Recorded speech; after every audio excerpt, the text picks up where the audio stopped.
ਭਾਈ ਭਾਗਮਲ ਜੀ ਜਿਸ ਦਾ ਕਿ 1000 ਵਿਗੇ ਜ਼ਮੀਨ ਸੀ, ਉਹਨਾਂ ਦੀ ਔਲਾਦ ਨਾ ਹੋਣ ਕਰਕੇ ਉਹਨਾਂ ਨੇ ਗੁਰੂ ਸਾਹਿਬ ਨੂੰ ਯਾਦ ਕੀਤਾ ਕਿ ਸੱਚੇ ਪਾਤਸ਼ਾਹ ਮੇਰੀ ਹਵੇਲੀ ਵਿੱਚ ਆਪ ਜੀ ਚਰਨ ਪਾਓ। ਇਸ ਹਵੇਲੀ ਦੇ ਵਿੱਚ ਆ ਕੇ ਗੁਰੂ ਸਾਹਿਬ ਨੂੰ ਉਹਨਾਂ ਨੇ ਉੱਚੇ ਪਲੰਘੇ ਤੇ ਬਿਠਾ ਕੇ ਤੇ ਉਹਨਾਂ ਦੇ ਚਰਨ ਧੋਤੇ ਤੇ ਚਰਨ ਧੋ ਕੇ ਵਧਿਆ ਹੋਇਆ ਜਲ ਜਿਹੜਾ ਇੱਕ ਚਬੱਚੇ ਦੇ ਵਿੱਚ ਪਾ ਦਿੱਤਾ।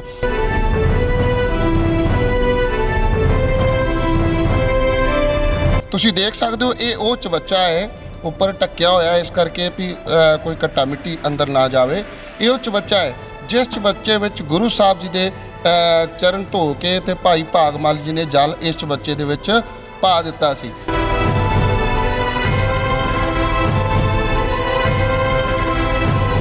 ਇਸ ਜਲ ਦੇ ਨਾਲ ਗੁਰੂ ਸਾਹਿਬ ਦੇ ਚਰਨ ਧੋਤੇ ਗਏ ਸਨ, ਉਹ ਇਸੇ ਹੀ ਖੂਹ ਦਾ ਜਲ ਸੀ। ਸੁਰਖਾਬ ਦੇ ਨਾਲ ਜੁੜਿਓ, ਕਹਿੰਦੇ ਜਿੱਥੇ ਜਾਏ ਬਹੇ ਮੇਰਾ ਸਤਿਗੁਰੂ ਸੋ ਥਾਨ ਸੁਹਾਵਾ ਰਾਮ ਰਾਜੇ। ਗੁਰਬਾਣੀ ਦੇ ਇਸ ਪਾਵਨ ਸ਼ਬਦ ਨੂੰ ਅਸੀਂ ਅਕਸਰ ਸੁਣਦੇ ਹਾਂ ਤੇ ਅੱਜ ਅਸੀਂ ਤੁਹਾਨੂੰ ਉਸ ਹਵੇਲੀ ਦੇ ਦਰਸ਼ਨ ਕਰਾਵਾਂਗੇ ਜਿਸ ਹਵੇਲੀ ਨੂੰ ਕਦੇ ਗੁਰੂ ਹਰਗੋਬਿੰਦ ਪਾਤਸ਼ਾਹ ਜੀ ਨੇ ਆਪਣੀ ਚਰਨ ਛੋਹ ਦੇ ਕੇ ਤੇ ਪਾਵਨ ਪਵਿੱਤਰ ਕੀਤਾ ਸੀ। ਮਾਨਤਾ ਇਹ ਹੈ ਕਿ ਇਸ ਹਵੇਲੀ ਦਾ ਮਾਲਕ ਜਿਹੜਾ ਸੀ ਭਾਈ ਭਾਗਮਲ ਜੀ ਖੱਤਰੀ ਬਰਾਦਰੀ ਨਾਲ ਸੰਬੰਧ ਰੱਖਦੇ ਸਨ ਤੇ ਭਾਈ ਭਾਗਮਲ ਜੀ ਦਾ ਆਪਣੀ ਔਲਾਦ ਕੋਈ ਨਹੀਂ ਸੀ। ਧੰਨ ਗੁਰੂ ਹਰਗੋਬਿੰਦ ਪਾਤਸ਼ਾਹ ਜੀ ਇੱਥੋਂ ਥੋੜ੍ਹੀ ਦੂਰ ਅਸਥਾਨ ਹੈ ਜੋ ਨਗਰ ਸੁਰ ਸਿੰਘ ਦੇ ਵਿੱਚ ਪੁਰਾਤਨ ਗੁਰਦੁਆਰਾ ਸਾਹਿਬ ਬਣਿਆ ਹੋਇਆ, ਜਿਸ ਗੁਰਦੁਆਰੇ ਦੀ ਸੇਵਾ ਸੰਭਾਲ ਬਹਾਦਰ ਬਾਬਾ ਬਿਧੀ ਚੰਦ ਸਾਹਿਬ ਜੀ ਦੀ ਅੰਸ਼ ਬੰਸ ਦੇ 12ਵੇਂ ਮਹਾਂਪੁਰਖ ਬਾਬਾ ਅਵਤਾਰ ਸਿੰਘ ਜੀ ਸੁਰ ਸਿੰਘ ਵਾਲੇ ਸੇਵਾ ਕਰਵਾ ਰਹੇ ਨੇ।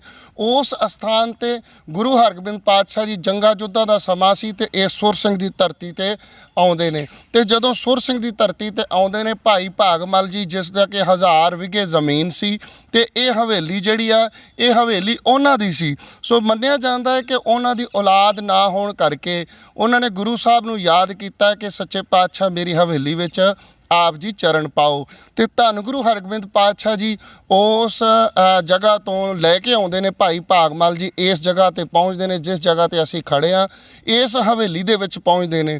ਇਸ ਹਵੇਲੀ ਦੇ ਵਿੱਚ ਆ ਕੇ ਗੁਰੂ ਸਾਹਿਬ ਨੂੰ ਉਹਨਾਂ ਨੇ ਉੱਚੇ ਪਲੰਘੇ ਤੇ ਬਿਠਾ ਕੇ ਤੇ ਉਹਨਾਂ ਦੇ ਚਰਨ ਧੋਤੇ ਤੇ ਚਰਨ ਧੋ ਕੇ ਵਧਿਆ ਹੋਇਆ ਜਲ ਜਿਹੜਾ ਇੱਕ ਚਬੱਚੇ ਦੇ ਵਿੱਚ ਪਾ ਦਿੱਤਾ ਤੇ ਅੱਜ ਵੀ ਉਹ ਚਬੱਚਾ ਜਿਹੜਾ ਉਸੇ ਤਰ੍ਹਾਂ ਮੌਜੂਦ ਹੈ। ਸਾਡੇ ਸਤਿਕਾਰਯੋਗ ਮਾਨਯੋਗ ਬਾਬਾ ਸੋਹਣ ਸਿੰਘ ਸਾਹਿਬ ਜੀ, ਬਾਬਾ ਦਇਆ ਸਿੰਘ ਸਾਹਿਬ ਜੀ, ਬਾਬਾ ਅਵਤਾਰ ਸਿੰਘ ਸਾਹਿਬ ਜੀ ਜੋ ਬਾਬਾ ਬਿਧੀ ਚੰਦ ਜੀ ਦੀ 10ਵੀਂ 11ਵੀਂ ਤੇ 12ਵੀਂ ਅੰਸ਼ ਬੰਸ ਨੇ, ਉਹ ਅੱਜ ਵੀ ਇਸ ਸਥਾਨ ਨੂੰ ਪੁਰਾਣੀ ਵਿਰਾਸਤ ਸਮਝ ਕੇ ਸੰਭਾਲ ਕੇ ਰੱਖਿਆ ਹੋਇਆ। ਸੰਗਤਾਂ ਦੂਰੋਂ ਦੂਰੋਂ ਆਉਂਦੀਆਂ ਨੇ, ਜਿਵੇਂ ਕਿ ਸਾਨੂੰ ਬਾਬਾ ਜੀ ਨੇ ਦੱਸਿਆ ਕਿ ਇਸ ਜਗ੍ਹਾ 'ਤੇ ਜੋ ਚਬੱਚਾ ਸਾਹਿਬ ਬਣਿਆ ਹੋਇਆ ਉਹਦੇ ਵਿੱਚ ਜਲ ਹੈ ਔਰ ਜਲ ਦੇ ਨਾਲ ਆਪਣੀਆਂ ਅੱਖਾਂ ਨੂੰ ਸਾਫ਼ ਕਰੋਗੇ ਤੇ ਕੋਈ ਵੀ ਤੁਹਾਡੀ ਅੱਖਾਂ ਦੀ ਬਿਮਾਰੀ ਹੈ ਉਹ ਜਿਹੜੀ ਹੈ ਇਨਫੈਕਸ਼ਨ ਵਗੈਰਾ ਉਹ ਸਾਰਾ ਕੁਛ ਉਸ ਜਲ ਦੇ ਨਾਲ ਠੀਕ ਹੋ ਸਕਦਾ ਹੈ। ਇੰਝ ਲੱਗਦਾ ਜਿਵੇਂ ਅੱਜ ਵੀ ਇਹ ਹਵੇਲੀ ਗੁਰੂ ਹਰਗੋਬਿੰਦ ਪਾਤਸ਼ਾਹ ਜੀ ਦੀ ਯਾਦ ਨੂੰ ਸਮੋ ਕੇ ਬੈਠੀ ਹੋਵੇ। ਤੋਂ ਅੱਜ ਅਸੀਂ ਤੁਹਾਨੂੰ ਉਸ ਹਵੇਲੀ ਦੇ ਦਰਸ਼ਨ ਕਰਾਉਣੇ ਆ। ਆਜੋ ਫਿਰ ਚੱਲਦੇ ਹਾਂ ਹਵੇਲੀ ਦੇ ਅੰਦਰ। ਭਾਈ ਭਾਗਮਲ ਜੀ ਦੀ ਉਹ ਪੁਰਾਣੀ ਹਵੇਲੀ ਜਿਸ ਹਵੇਲੀ ਵਿੱਚ ਸਤਿਗੁਰੂ ਸਾਹਿਬ ਸ੍ਰੀ ਗੁਰੂ ਹਰਗੋਬਿੰਦ ਪਾਤਸ਼ਾਹ ਜੀ ਚਰਨ ਪਾਉਂਦੇ ਨੇ।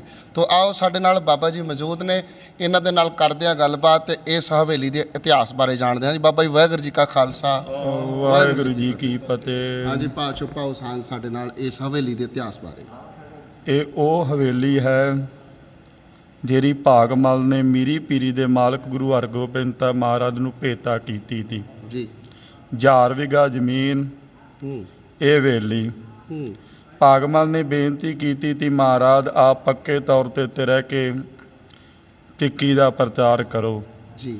ਗੁਰੂ ਹਰਗੋਬਿੰਦ ਸਾਹਿਬ ਨੇ ਕਿਹਾ ਭਾਗਮਲ ਤੇਰੀ ਭਾਵਨਾ ਨੂੰ ਭਾਗ ਲੱਗੂਗਾ ਪਰ ਅਸੀਂ ਇੱਕ ਤਾਂ ਪਿੰਡ ਵਿੱਚ ਪੱਕੇ ਤੌਰ ਤੇ ਨਹੀਂ ਰਹਿ ਸਕਦੇ ਕਿਉਂਕਿ ਅਸੀਂ ਧਰਮ ਯੁੱਧ ਲੜਨੇ ਆ ਜੀ। ਅਸੀਂ ਬਾਹਰੋਂ ਯਾਰਾਂ ਤੇ ਰਹਿਣਾ ਪਸੰਦ ਕਰਦੇ ਹਾਂ, ਕਿਤੇ ਦਾ ਜਾਨੀ ਮਾਲੀ ਨੁਕਸਾਨ ਨਾ ਹੋਵੇ ਜੀ।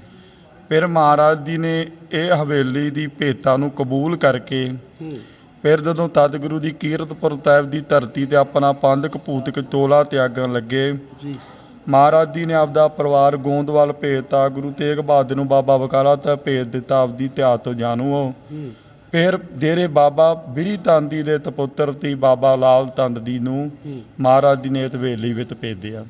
ਇਹ ਬਚਨ ਕੀਤਾ ਗੁਰੂ ਹਰਗੋਬਿੰਦ ਸਾਹਿਬ ਨੇ, ਬਿਰੀ ਤੰਦ ਕੋ ਤੁਤ ਮਤਵੰਤਾ, ਲਾਲ ਤੰਦ ਕੋ ਕਹਿ ਭਗਵੰਤਾ, ਤੁਮ ਹਿਤ ਤੁਰਤ ਗ੍ਰਾਮ ਮਝਾਰੇ, ਭਾਗ ਮਹਲਜਾ ਚਦਨ ਤੁਧਾਰੇ। ਆਹ ਹਵੇਲੀ ਦਾ ਜ਼ਿਕਰ ਕਵੀ ਸੰਤੋਖ ਸਿੰਘ ਜੀ ਨੇ ਗੁਰ ਪ੍ਰਤਾਪ ਤੂਤ ਗ੍ਰੰਥ ਵਿੱਚ ਵੀ ਕੀਤਾ ਵਾ। ਗੁਰੂ ਹਰਗੋਬਿੰਦ ਸਾਹਿਬ ਨੇ ਬਾਬਾ ਬਿਰੀ ਤੰਦ ਨੂੰ ਹੁਕਮ ਕੀਤਾ ਸੀ ਪਰਿਵਾਰ ਨੂੰ, ਉਹਨਾਂ ਦੇ ਨੂੰ, ਕਿ ਤੁਸੀਂ ਮਾਝੇ ਦੀ ਧਰਤੀ ਤੇ ਜਾ ਕੇ ਗੁਰੂ ਨਾਨਕ ਦੇ ਮਿਸ਼ਨ ਦਾ ਪ੍ਰਚਾਰ ਕਰੋ। ਫਿਰ ਇਹ ਹਵੇਲੀ ਅੰਦਰ ਬਾਬਾ ਬਿਰੀ ਤੰਦ ਦਾ ਪਰਿਵਾਰ ਰਿਹਾ। ਬਾਬਾ ਤੌਣ ਸਿੰਘ ਤੱਕ, ਬਾਬਾ ਦਇਆ ਸਿੰਘ ਤੱਕ। ਬਾਬਾ ਦਇਆ ਸਿੰਘ ਜੀ ਦਾ ਜਨਮ ਇਸ ਹਵੇਲੀ ਦਾ ਵਾ। ਮੁੜ ਕੇ ਕਾਰੋਬਾਰ ਵੱਧ ਗਏ, ਸੰਗਤਾਂ ਦੀ ਆਮਦਨ ਵੱਧ ਗਈ। ਫਿਰ ਦੋ ਨਿੰਗਾ ਸਿੰਘਾਂ ਦੀ ਤੌਣੀ ਉਹ ਆਉਂਦ ਵਿੱਚ ਆਈ। ਸੋ ਇੱਥੇ ਬਾਬਾ ਜੀ ਇੱਕ ਚੁਬੱਚਾ ਵੀ ਬਣਿਆ ਹੋਇਆ, ਉਹ ਚੁਬੱਚੇ ਦਾ ਕੀ ਹੈਗਾ ਆਪਣਾ ਇਤਿਹਾਸ? ਇਹ ਉਹ ਤਬੱਤੇ ਦਾ ਇਤਿਹਾਸ, ਉਹ ਤਬੱਤਾ ਦੀ ਜਦੋਂ ਭਾਗਮਲ ਨੇ ਮਹਾਰਾਜ ਜੀ ਦਾ ਘਰੇ ਉਤਾਰਾ ਕੀਤਾ ਸੀ, ਉਹ ਤਬੱਤੇ ਵਿੱਚ ਮਹਾਰਾਜ ਦੇ ਚਰਨ ਧੋਤੇ ਗਏ ਸੀ। ਅੱਜ ਵੀ ਹਜ਼ਾਰਾਂ ਲੋਕਾਂ ਦੀਆਂ ਜਿਨ੍ਹਾਂ ਦੀ ਨਿਗਾਹ ਘੱਟ ਹੈ, ਕੋਈ ਨਜ਼ਰ ਵਿੱਚ ਕਮਜ਼ੋਰੀ ਆ, ਉਹ ਤੇ ਕੁੰਭ ਦੇ ਵਿੱਚੋਂ ਆ ਕੇ ਜਲ ਦੇ ਦਿੱਤੇ ਮਾਰਦੇ ਆ। ਗੁਰੂ ਹਰਗੋਬਿੰਦ ਸਾਹਿਬ ਦੀ ਕਿਰਪਾ ਕਰਦੇ, ਉਹਨਾਂ ਦੀ ਨਿਗਾਹ ਠੀਕ ਹੋ ਜਾਂਦੀ ਹੈ। ਮਤਲਬ ਤੁਹਾਡੇ ਕਹਿਣ ਮੁਤਾਬਕ ਵੀ ਉਹਦੇ ਵਿੱਚੋਂ ਅੱਜ ਵੀ ਜਲ ਲੈਣ ਦੇ ਨਾਲ ਅੱਖਾਂ ਦੇ ਛਿੱਟੇ ਮਾਰਨ, ਅੱਖਾਂ ਦੀਆਂ ਬਿਮਾਰੀਆਂ ਦੂਰ ਹੋ ਜਾਂਦੀਆਂ, ਇਹੀ ਕਹਿਣਾ ਚਾਹੁੰਦੇ? ਹਾਂਜੀ ਹਾਂਜੀ। ਅੱਛਾ, ਇਹ ਬਾਬਾ ਜੀ ਮਤਲਬ ਗੁਰੂ ਹਰਗੋਬਿੰਦ ਪਾਤਸ਼ਾਹ ਜੀ ਜਦੋਂ ਇੱਥੇ ਆਉਂਦੇ ਨੇ ਤੇ ਪਹਿਲਾਂ ਇੱਥੇ ਆ ਕੇ ਡੇਰਾ ਕੀਤਾ ਕਿ ਜਾਂ ਪਹਿਲਾਂ ਉਹ ਜਿੱਥੇ ਪੁਰਾਣਾ ਗੁਰਦੁਆਰਾ ਬਣਿਆ ਉੱਥੇ ਡੇਰਾ ਕੀਤਾ? ਵੇਖੋ ਦੀ ਆਹ ਜਗ੍ਹਾ ਬਹੁਤ ਉੱਤੇ ਥਾਂ ਤੇ ਸੀ, ਅੱਜ ਵੀ ਤੁਸੀਂ ਵੇਖਦੇ ਜਗ੍ਹਾ ਬਹੁਤ ਉੱਤੇ ਥਾਂ ਤੇ ਆ। ਮਹਾਰਾਜ ਜੀ ਨੇ ਭਰਾ ਉੱਤੇ ਵੀ ਲਾਇਆ ਵਾ, ਜਿਹੜੀਆਂ ਗੁਰੂਦੇਵ ਦੀਆਂ ਫੌਜਾਂ ਸੀ ਉਹਨਾਂ ਦਾ ਭਰਾ ਦਿੱਤਿਆ ਤੇ ਗੁਰਦੁਆਰਾ ਤਾਂ ਧਬਾਇਮਾਨ ਉੱਤੇ ਦੀ। ਮਹਾਰਾਜ ਆਪ ਮਹਿਲਾਂ ਤਾਂ ਆਏ ਆ, ਭਾਗਮਲ ਦੇ ਪਰਿਵਾਰ ਨੂੰ ਮਿਲੇ ਆ, ਭਾਗਮਲ ਦੇ ਪਰਿਵਾਰ ਨੇ ਸੇਵਾ ਕੀਤੀ ਆ। ਫਿਰ ਮਹਾਰਾਜ ਨੇ ਪ੍ਰਤੰਨ ਹੋ ਕੇ ਵਰਦਾਨ ਦਿੱਤੇ ਤੀ ਤੁਰ ਸਿੰਘ ਦੀ ਧਰਤੀ ਦੇ ਪ੍ਰਤੀ। ਅੱਛਾ, ਇਹ ਜਿਹੜੇ ਭਾਗਮਲ ਜੀ ਸੀ, ਇਹਨਾਂ ਦੀ ਕੋਈ ਅੰਸ਼ ਹੈਗੀ ਇਸ ਪਰਿਵਾਰ ਦੇ ਵਿੱਚੋਂ, ਜਾਂ ਕੋਈ ਹੋਰ ਉਹਨਾਂ ਦਾ ਕੋਈ ਜੀ ਇਹ ਸੁਰ ਸਿੰਘ ਦੇ ਵਿੱਚ ਵਸਦਾ ਹੋਵੇ? ਉਹਦੇ ਬਾਰੇ ਕੋਈ ਕੁਬਤਾ ਤਬੂਤ ਨਹੀਂ ਦੀ, ਉਹਦੇ ਬਾਰੇ ਹਾਲਾ ਕੋਈ ਪਤਾ ਨਹੀਂ ਲੱਗਾ। ਕਿਹਾ ਤਾਂ ਜਾਂਦਾ ਵਾ ਜਿਹੜੀ ਮਨੌਤ ਆ ਵੀ ਭਾਗਮਲ ਦੇ ਘਰ ਕੋਈ ਪੁੱਤਰ ਨਹੀਂ ਤੇ ਹੈਗਾ, ਇਸ ਕਰਕੇ ਉਹਨੇ ਮਹਾਰਾਜ ਨੂੰ ਤਵਕ ਉਹਦੀ ਭੇਦ ਕਰ ਦਿੱਤਾ। ਭਾਗਮਲ ਜੀ ਦੀ ਆਪਣੀ ਔਲਾਦ ਕੋਈ ਨਹੀਂ ਸੀ, ਇਸ ਕਰਕੇ ਉਹਨਾਂ ਸਾਰਾ ਕੁਝ ਦਾਨ ਕਰ ਦਿੱਤਾ। ਅੱਛਾ, ਉਹ ਚੁਬੱਚੇ ਦਰਸ਼ਨ ਕਰਾਂਗੇ ਸਾਨੂੰ। ਆਜੋ ਪਿਆਰੇ ਦਰਸ਼ਕੋ, ਅਸੀਂ ਤੁਹਾਨੂੰ ਚੁਬੱਚੇ ਕੋਲ ਲੈ ਕੇ ਜਾਂਦੇ ਹਾਂ, ਜਿਸ ਚੁਬੱਚੇ ਦੇ ਵਿੱਚ ਗੁਰੂ ਸਾਹਿਬ ਜੀ ਦੇ ਚਰਨ ਧੋ ਕੇ ਤੇ ਉਹ ਜਲ ਪਾਇਆ ਗਿਆ ਸੀ। ਔਰ ਜਲ ਪਾਉਣ ਦੇ ਨਾਲ ਅੱਜ ਵੀ ਕਹਿੰਦੇ ਗੁਰੂ ਸਾਹਿਬ ਜੀ ਦੀ ਚਰਨ ਛੋਹ ਪ੍ਰਾਪਤ ਹੋ ਜਲ ਇਸ ਚੁਬੱਚੇ ਦੇ ਵਿੱਚ ਮੌਜੂਦ ਹੈ। ਔਰ ਜੋ ਵੀ ਕੋਈ ਇਸ ਜਲ ਦੇ ਵਿੱਚੋਂ ਆਪਣੀਆਂ ਅੱਖਾਂ ਤੇ ਛਿੱਟੇ ਮਾਰਦਾ ਹੈ, ਕੋਈ ਵੀ ਅੱਖਾਂ ਦੀ ਬਿਮਾਰੀ ਜਿਹੜੀ ਹੈ ਉਹ ਇਸ ਜਲ ਦੇ ਨਾਲ ਠੀਕ ਹੁੰਦੀ ਹੈ। ਆਓ ਕਰਦੇ ਹਾਂ ਦਰਸ਼ਨ। ਲਾਗੇ ਦਿਖਾ ਦਿਓ, ਕੈਮਰਾ ਲਾਗੇ ਲੈ ਜਾਓ। ਸੋ ਤੁਸੀਂ ਪਿਆਰੇ ਦਰਸ਼ਕੋ ਆ ਦੇਖ ਸਕਦੇ ਹੋ, ਤੁਸੀਂ ਦੇਖ ਸਕਦੇ ਹੋ ਇਹ ਉਹ ਚੁਬੱਚਾ ਹੈ, ਉੱਪਰ ਢੱਕਿਆ ਹੋਇਆ ਇਸ ਕਰਕੇ ਵੀ ਕੋਈ ਘੱਟਾ ਮਿੱਟੀ ਅੰਦਰ ਨਾ ਜਾਵੇ। ਇਹ ਉਹ ਚੁਬੱਚਾ ਹੈ ਜਿਸ ਚੁਬੱਚੇ ਵਿੱਚ ਗੁਰੂ ਸਾਹਿਬ ਜੀ ਦੇ ਚਰਨ ਧੋ ਕੇ ਤੇ ਭਾਈ ਭਾਗਮਲ ਜੀ ਨੇ ਜਲ ਇਸ ਚੁਬੱਚੇ ਦੇ ਵਿੱਚ ਪਾ ਦਿੱਤਾ ਸੀ। ਇਹ ਉਹ ਚੁਬੱਚਾ ਹੈ। ਸੋ ਪਿਆਰੇ ਦਰਸ਼ਕੋ, ਤੁਸੀਂ ਦੇਖ ਸਕਦੇ ਹੋ ਅੱਜ ਵੀ ਬਾਬਾ ਜੀ ਦਾ ਕਹਿਣਾ ਕਿ ਇਸ ਜਲ ਦੇ ਨਾਲ ਜੋ ਵੀ ਕੋਈ ਆਪਣੀਆਂ ਅੱਖਾਂ ਤੇ ਛਿੱਟੇ ਮਾਰਦਾ ਹੈ ਤੇ ਉਹਦਾ ਜਿਹੜਾ ਅੱਖਾਂ ਦਾ ਕੋਈ ਵੀ ਰੋਗ ਹੈ ਉਹ ਠੀਕ ਹੋ ਜਾਂਦਾ ਹੈ। ਤਾਂ ਦਿਖਾਉਣੇ ਤੁਹਾਨੂੰ। ਸੋ ਪਿਆਰੇ ਦਰਸ਼ਕੋ, ਤੁਸੀਂ ਦੇਖ ਸਕਦੇ ਹੋ ਇਹ ਉਹ ਪੁਰਾਤਨ ਖੂਹ ਹੈ ਜਿਸ ਖੂਹ ਦੇ ਵਿੱਚੋਂ ਭਾਈ ਭਾਗਮਲ ਜੀ ਪਾਣੀ ਵਰਤਦਿਆ ਕਰਦੇ ਸਨ। ਉਹ ਜਿਸ ਜਲ ਦੇ ਨਾਲ ਗੁਰੂ ਸਾਹਿਬ ਦੇ ਚਰਨ ਧੋਤੇ ਗਏ ਸਨ, ਉਹ ਇਸੇ ਹੀ ਖੂਹ ਦਾ ਜਲ ਸੀ। ਤੁਸੀਂ ਦੇਖ ਸਕਦੇ ਹੋ ਇਹ ਉਹੀ ਪੁਰਾਤਨ ਖੂਹ ਹੈ। ਅੱਜ ਵੀ ਉਸੇ ਤਰ੍ਹਾਂ ਹੀ ਇਹ ਖੂਹ ਜਿਹੜਾ ਮੌਜੂਦ ਹੈ। ਇੱਕ ਚੀਜ਼ ਤੁਹਾਨੂੰ ਹੋਰ ਦਿਖਾਉਂਦੇ ਆ, ਤੁਸੀਂ ਜੁੜੇ ਰਹਿਣਾ ਸਾਡੇ ਨਾਲ, ਕਿ ਇਹ ਜੋ ਸਿਲ ਨਜ਼ਰ ਆ ਰਹੀ ਹੈ ਨਾ ਤੁਹਾਨੂੰ, ਇਸ ਸਿਲ ਦੇ ਉੱਪਰ ਬਾਬਾ ਬਿਧੀ ਚੰਦ ਸਾਹਿਬ ਜੀ ਦਾ ਨਾਮ ਲਿਖਿਆ ਹੋਇਆ ਹੈ ਕਿ ਇਹ ਸੇਵਾ ਜਿਹੜੀ ਆ ਉਹਨਾਂ ਨੇ ਕਰਵਾਈ ਇਸ ਖੂਹ ਦੇ ਸਾਫ ਸਫਾਈ ਦੀ।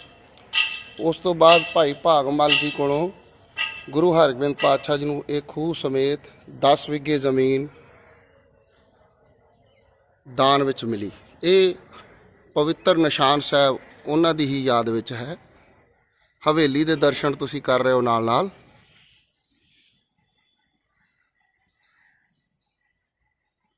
ਅੱਜ ਵੀ ਇਹ ਪੁਰਾਤਨ ਹਵੇਲੀ ਐਂ ਲੱਗਦਾ ਜਿਵੇਂ ਗੁਰੂ ਹਰਗੋਬਿੰਦ ਪਾਤਸ਼ਾਹ ਜੀ ਨੂੰ ਉਡੀਕ ਰਹੀ ਹੋਵੇ।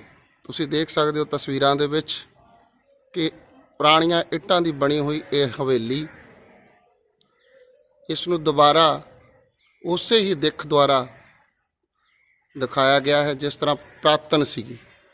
ਬਹੁਤ ਸਾਰਾ ਕੰਮ ਹੋਇਆ ਹੈ ਤੇ ਅਜੇ ਵੀ ਕੰਮ ਜਿਹੜਾ ਇਸ ਦਾ ਚੱਲ ਰਿਹਾ ਹੈ। ਦੇਖ ਸਕਦੇ ਹੋ ਕਿ ਅਜੇ ਵੀ ਪੁਰਾਣੀਆਂ ਇੱਟਾਂ ਹੀ ਲੱਗੀਆਂ ਹੋਈਆਂ ਨੇ। ਹੋ ਸਕਦਾ ਹੈ ਕਿ ਇਹ ਉਹੀ ਪੁਰਾਣੀਆਂ ਇੱਟਾਂ ਹੋਣ ਜੋ ਇਸ ਹਵੇਲੀ ਦਾ ਹਿੱਸਾ ਰਹੀਆਂ ਹੋਣ। ਤੁਸੀਂ ਦੇਖ ਸਕਦੇ ਹੋ ਕਿ ਆਹ ਜਿਹੜਾ ਏਰੀਆ ਸਾਰਾ ਹੋ ਸਕਦਾ ਇਹਨਾਂ ਮਹਿਲਾਂ ਦਾ ਹੀ ਹਿੱਸਾ ਹੋਵੇ।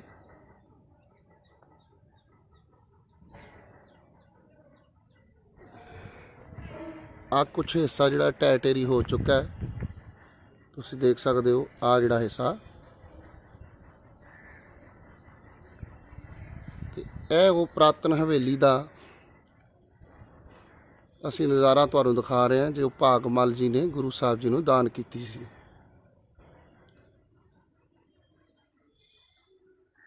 ਪੰਦਰਾਂ ਸੌ 95 ਵਿੱਚ ਗੁਰੂ ਸਾਹਿਬ ਜੀ ਦਾ 95 ਵਿੱਚ ਪ੍ਰਕਾਸ਼ ਹੁੰਦਾ ਹੈ ਤੇ 1644 ਦੇ ਵਿੱਚ ਗੁਰੂ ਸਾਹਿਬ ਜੀ ਸੱਚਖੰਡ ਚਲੇ ਜਾਂਦੇ ਨੇ। ਉਸ ਦੇ ਵਿੱਚ ਵਿਚਾਲੇ ਜਦੋਂ ਜੰਗ ਯੁੱਧ ਸ਼ੁਰੂ ਹੁੰਦੇ ਨੇ ਤੇ ਜੰਗਾਂ ਯੁੱਧਾਂ ਤੋਂ ਬਾਅਦ ਹੀ ਇਸ ਜਗ੍ਹਾ ਤੇ ਗੁਰੂ ਸਾਹਿਬ ਨੇ ਆ ਕੇ ਡੇਰਾ ਕੀਤਾ ਸੀ।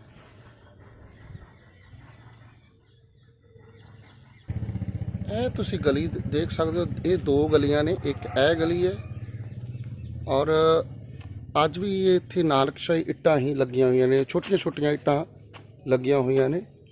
ਇਹ ਉਹ ਦੂਸਰੀ ਗਲੀ ਹੈ ਜਿਹੜੀ ਗਲੀ ਰਾਹੀਂ ਗੁਰੂ ਹਰਗੋਬਿੰਦ ਪਾਤਸ਼ਾਹ ਜੀ ਇਹਨਾਂ ਮਹਿਲਾਂ ਵਿੱਚ ਪਹੁੰਚਦੇ ਨੇ। ਤੁਸੀਂ ਦੇਖ ਸਕਦੇ ਹੋ ਅੱਜ ਵੀ ਇਹ ਛੋਟੀਆਂ ਛੋਟੀਆਂ ਇੱਟਾਂ ਦੀ ਬਣੀ ਹੋਈ ਗਲੀ ਹੈ। ਉਹ ਗਲੀ ਵਿੱਚ ਅਸੀਂ ਤੁਹਾਨੂੰ ਲੈ ਕੇ ਜਾ ਰਹੇ ਹਾਂ।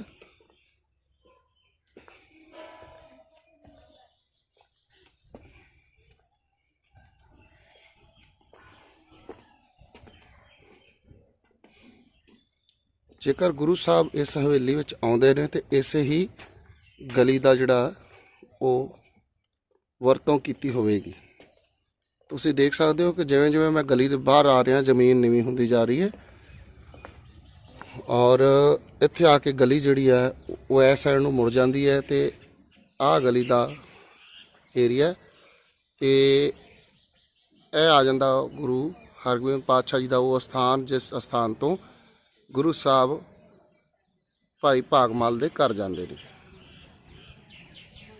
ਇੱਕ ਵਾਰੀ ਫੇਰ ਦੁਬਾਰਾ ਤੁਹਾਨੂੰ ਦਿਖਾਵਾਂਗੇ ਕਿ ਇਸ ਗਲੀ ਤੋਂ ਹੀ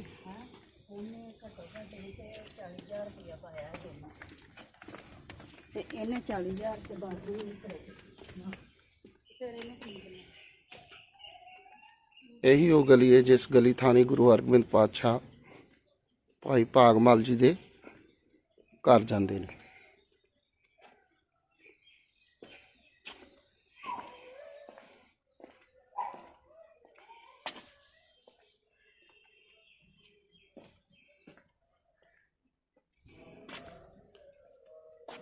ਹਵੇਲੀ ਦੇ ਦਰਸ਼ਨ ਕਰ ਰਹੇ ਹੋ ਤੁਸੀਂ। ਇਸ ਹਵੇਲੀ ਨੂੰ ਭਾਈ ਭਾਗਮਲ ਜੀ ਗੁਰੂ ਹਰਗੋਬਿੰਦ ਪਾਤਸ਼ਾਹ ਜੀ ਨੂੰ ਦਾਨ ਕਰਦੇ ਨੇ ਔਰ ਆਪਣੀ 100 ਵਿਗੇ ਜ਼ਮੀਨ ਤੁਹਾਨੂੰ ਬੋਰਡ ਲੱਗਿਆ ਵੀ ਦਿਖਾਵਾਂਗੇ। ਉਹ ਅੱਜ ਅਸੀਂ ਤੁਹਾਨੂੰ ਉਸ ਪੁਰਾਤਨ ਹਵੇਲੀ ਦੇ ਦਰਸ਼ਨ ਕਰਵਾਏ ਹਨ ਜੋ ਗੁਰੂ ਹਰਗੋਬਿੰਦ ਪਾਤਸ਼ਾਹ ਜੀ ਇਸ ਹਵੇਲੀ ਵਿੱਚ ਆ ਕੇ ਚਰਨ ਪਾ ਕੇ ਇਸ ਹਵੇਲੀ ਨੂੰ ਪਵਿੱਤਰ ਕਰਦੇ ਹਨ। ਸੋ ਦੱਸਿਆ ਹੈ ਸਾਧ ਸੰਗਤ ਕਿ ਗੁਰੂ ਸਾਹਿਬ ਜੀ ਦਾ ਜਿਹੜਾ ਕਾਲ ਸੀਗਾ ਸਨ 1595 ਦੇ ਵਿੱਚ ਗੁਰੂ ਸਾਹਿਬ ਜੀ ਦਾ ਪ੍ਰਕਾਸ਼ ਹੁੰਦਾ ਹੈ ਤੇ 1644 ਦੇ ਵਿੱਚ ਗੁਰੂ ਸਾਹਿਬ ਜੀ ਸੱਚਖੰਡ ਜਾ ਵਿਰਾਜਦੇ ਨੇ। ਸੋ ਇਸ ਦੇ ਵਿੱਚ ਵਿਚਾਲੇ ਆਪਾਂ ਜਦੋਂ ਜੰਗਾਂ ਯੁੱਧਾਂ ਦੇ ਦਿਨ ਚੱਲ ਰਹੇ ਸਨ ਤੇ ਉਹਨਾਂ ਦਿਨਾਂ ਦੇ ਵਿੱਚ ਹੀ ਗੁਰੂ ਹਰਗੋਬਿੰਦ ਪਾਤਸ਼ਾਹ ਜੀ ਇਸ ਸੁਰ ਸਿੰਘ ਦੀ ਪਵਿੱਤਰ ਧਰਤੀ ਤੇ ਆਉਂਦੇ ਹਨ ਤੇ ਇਸ ਜਗ੍ਹਾ ਤੇ ਆ ਕੇ ਭਾਈ ਭਾਗਮਲ ਜੀ ਦੇ ਨਾਲ ਮੁਲਾਕਾਤ ਹੁੰਦੀ ਹੈ। ਬਾਬਾ ਬਿਧੀ ਚੰਦ ਸਾਹਿਬ ਜੀ ਨੂੰ ਇਹ ਸੇਵਾ ਜਿਹੜੀ ਹੈ ਉਹ ਗੁਰੂ ਹਰਗੋਬਿੰਦ ਪਾਤਸ਼ਾਹ ਆਪ ਬਖਸ਼ਦੇ ਹਨ। ਭਾਈ ਲਾਲ ਚੰਦ ਜੀ ਜੋ ਬਾਬਾ ਬਿਧੀ ਚੰਦ ਜੀ ਦੇ ਸਪੁੱਤਰ ਸਨ ਉਹਨਾਂ ਨੂੰ ਇਹ ਸੇਵਾ ਜਿਹੜੀ ਹੈ ਇਹ ਇਹਨਾਂ ਮਹਿਲਾਂ ਦੀ ਦਿੱਤੀ ਜਾਂਦੀ ਹੈ। ਉਸ ਤੋਂ ਬਾਅਦ ਬਾਬਾ ਭਾਈ ਲਾਲ ਚੰਦ ਜੀ ਤੋਂ ਬਾਅਦ 11 ਪੀੜ੍ਹੀਆਂ ਲਗਾਤਾਰ 11-12 ਪੀੜ੍ਹੀਆਂ ਜਿਹੜੀਆਂ ਇਹ ਸੇਵਾ ਇਸੇ ਹੀ ਮਹਿਲਾਂ ਦੀ ਸੇਵਾ ਜਿਹੜੀ ਹੈ ਉਹ ਨਿਭਾ ਰਹੇ ਸਨ। ਹੁਣ ਇਸ ਸਮੇਂ ਮੌਜੂਦਾ ਸਮੇਂ ਧੰਨ ਧੰਨ ਬਾਬਾ ਅਵਤਾਰ ਸਿੰਘ ਸਾਹਿਬ ਜੀ, ਬਾਬਾ ਅਵਤਾਰ ਸਿੰਘ ਸਾਹਿਬ ਜੀ, ਸੁਰ ਸਿੰਘ ਵਾਲੇ ਦਲ ਪੰਥ ਬਾਬਾ ਬਿਧੀ ਚੰਦ ਸਾਹਿਬ ਜੀ, ਜੋ ਇਸ ਹਵੇਲੀ ਦੀ ਸੇਵਾ ਸੰਭਾਲ ਕਰ ਰਹੇ ਆ। ਦੇਸ਼ਾਂ ਵਿਦੇਸ਼ਾਂ ਵਿੱਚ ਵਸ ਰਹੀਆਂ ਸੰਗਤਾਂ ਨੂੰ ਸਾਡੀ ਅਪੀਲ ਹੈ ਕਿ ਜਦੋਂ ਵੀ ਕਿਤੇ ਮਾਝੇ ਦੀ ਧਰਤੀ ਤੇ ਆਓ ਤੇ ਗੁਰੂ ਹਰਗੋਬਿੰਦ ਪਾਤਸ਼ਾਹ ਜੀ ਦੀ ਇਸ ਚਰਨ ਛੋਹ ਪ੍ਰਾਪਤ ਹਵੇਲੀ ਦੇ ਦਰਸ਼ਨ ਜ਼ਰੂਰ ਕਰਕੇ ਜਾਇਓ। ਜੁੜੇ ਰਹੋ ਸਾਡੇ ਨਾਲ। ਸੁਰਖਾਬ ਟੀਵੀ ਤਰਨਤਾਰਨ। ਧੰਨਵਾਦ।